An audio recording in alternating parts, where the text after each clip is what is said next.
जीवन का सबसे गहरा रहस्य ये है कि हमारी मानसिक शांति किसी बाहरी परिस्थिति की मोहताज नहीं होनी चाहिए। लोग अक्सर समाज और शासन की बुराइयों को अपने मस्तिष्क पर इस कदर हावी कर लेते हैं कि उनका अपना व्यक्तिगत अस्तित्व ही संकट में पड़ जाता है। मैं सदा ये विचार प्रस्तुत करता हूँ कि हमें उन चीज़ों के लिए व्यर्थ तनाव नहीं लेना चाहिए जिन्हें हम अकेले तुरंत नहीं बदल सकते। राजनीति के इस शोर भरे वातावरण में भी हम अपनी स्थिरता को बचाए रख सकते हैं यदि हम एक जागरूक दर्शक की भांति व्यवहार करना सीख लें।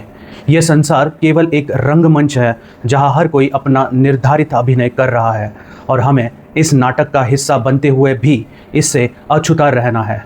अपनी ऊर्जा को व्यर्थ की चिंताओं में नष्ट करने के बजाय उसे स्वयं के सुधार और आत्मिक शांति में लगाना ही सबसे बड़ी बुद्धिमानी कहलाती है। शासन और सत्ता का मूल आधार जन सेवा होना चाहिए, परंतु वर्तमान समय में यह केवल व्यक्तिगत लाभ और शक्ति प्रदर्शन का एक जरिया बनकर रह गया है। एक आदर्श सरकार का दायित्व नागरिक सुविधाओं को सुगम बनाना और समाज के अंतिम व्यक्ति तक न्याय पहुंचाना होता है।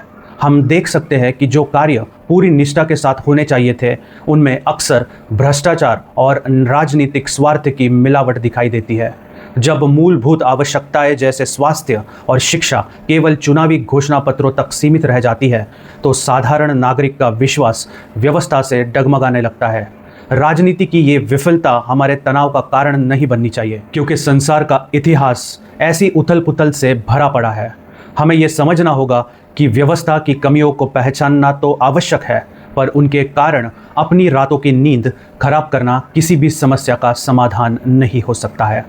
भारत का एक बहुत बड़ा जनसमूह आज भी इस बात से पूरी तरह अपरिचित है कि सरकारी नीतियां और प्रशासनिक ढांचा वास्तव में किस प्रकार कार्य करता है। करोड़ों लोग केवल मतदान के दिन एक संख्या के रूप में गिने जाते हैं और बाकी समय वे अपनी उपेक्षा को ही अपना भाग्य मानकर स्वीकार कर लेते हैं। उन्हें ये बोध ही नहीं है कि वे किन अधिकारों के हकदार हैं और प्रशासन की जवाबदेही उनके प्रति क्या होनी चाहिए थी। राजनीतिक शक्तियां इस अज्ञानता का निरंतर लाभ उठाती है और जनता को केवल उन मुद्दों में उलझाए रखती है जिनका उनके वास्तविक उत्थान से कोई संबंध नहीं होता है। जब तक एक समाज को ये पता नहीं चलता कि उसे क्या मिलना चाहिए था और उसे क्या नहीं मिल रहा है, तब तक वो कभी अपने हक की मांग नहीं कर पाता। मैं इस स्थिति को देखकर विचलित होने के बजाय इसे एक शांत विश्लेषण के रूप में देखता हूँ, क्योंकि अज्ञानता ही शोषण का सबसे बड़ा कारण होती है। एक जागरूक नागरिक के रूप में हमारा ये परम कर्तव्य है कि हम उन नीतियों और कार्यों के विरुद्ध अपनी आवाज़ उठाएं जो हमारे जीवन की गुणवत्ता को बाधित करते हैं।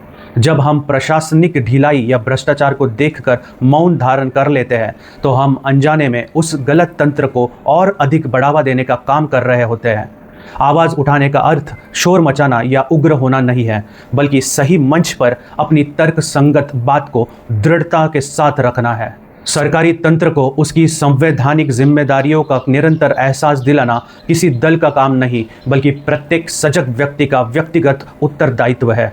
यदि हमारे आसपास की व्यवस्थाएं दोषपूर्ण है तो उन पर प्रश्न पूछना हमारा मौलिक अधिकार है, जिसे हमें कभी भी त्यागना नहीं चाहिए। बिना किसी प्रतिरोध और संवाद के समाज में किसी भी प्रकार के स्थायी और सार्थक परिवर्तन की कल्पना करना केवल एक भ्रम मात्र होता है। मतदान की शक्ति लोकतंत्र का वो सबसे प्रभावशाली हथियार है जिसे अक्सर हम अपनी अज्ञानता के कारण बहुत ही सामान्य मानकर व्यर्थ कर देते हैं। वोट केवल एक पर्ची या बटन दबाना नहीं है, बल्कि ये आने वाले वर्षों के लिए हमारे और हमारी आने वाली पीढ़ियों के भाग्य को लिखने वाली एक कलम जैसा है। जब हम जाति, धर्म या तुच्छ लालच से ऊपर उठकर केवल विकास और योग्यता के मापदंड पर अपना मत देते हैं, तभी हम वास्तव में एक सशक्त राष्ट्र की नींव रखते हैं। चुनाव का वो एक दिन हमें ये अवसर प्रदान करता है कि हम उन लोगों की जवाबदेही तय करें जो सत्ता के नशे में जनहित को भूल चुके हैं। राजनेताओं को ये स्पष्ट संदेश जाना चाहिए कि जनता अब केवल खोखले नारों से संतुष्ट नहीं होगी, बल्कि वो धरातल पर किए गए ठोस कार्यों का हिसाब मांगेगी। हमारी ये एक छोटी सी सजगता पूरी राजनीतिक व्यवस्था को बदलने और उसे पुनः जनसेवा के मार्ग पर लाने का सामर्थ्य रखती है।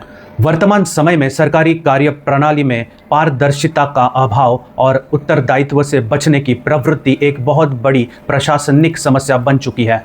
जो परियोजनाएं समय पर पूरी होकर जनता को लाभ पहुंचाने वाली थी, वे अक्सर फाइलों के अंबार और नौकरशाही की पेचीदगियों में उलझकर दम तोड़ देती है। हम देखते हैं कि आम नागरिक के टैक्स का पैसा उन विज्ञापनों और दिखावटी उत्सवों पर व्यर्थ खर्च किया जाता है जिनका कोई वास्तविक सामाजिक मूल्य नहीं होता। सरकार को जो नियम सभी के लिए समान रूप से निष्पक्ष होकर लागू करने चाहिए थे, उनमें अक्सर भेदभाव और पक्षपात की गंध आती है। इन विसंगतियों को देखकर मन में आक्रोश उत्पन्न होना स्वाभाविक है, पर हमें उस आक्रोश को रचनात्मक दिशा में मोड़ना सीखना होगा। राजनीति को केवल दोष देने से कुछ नहीं होगा। जब तक हम स्वयं एक अनुशासित और जागरूक समाज के रूप में अपनी भूमिका को पूरी ईमानदारी से नहीं निभाएंगे। अंततः ये समय इस सत्य को गहराई से समझने का है कि बाहरी जगत कभी भी हमारी इच्छा के अनुसार पूर्ण रूप से व्यवस्थित नहीं हो सकता।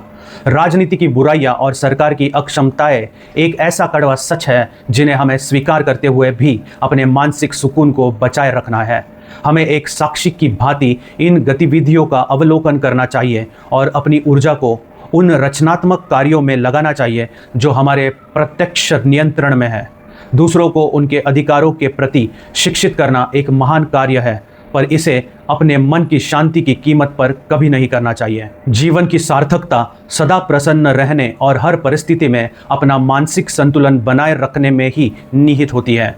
जब हम स्वयं तनाव मुक्त और शांत होते हैं, तभी हम समाज में किसी वास्तविक और सकारात्मक बदलाव की प्रेरणा बन सकते हैं।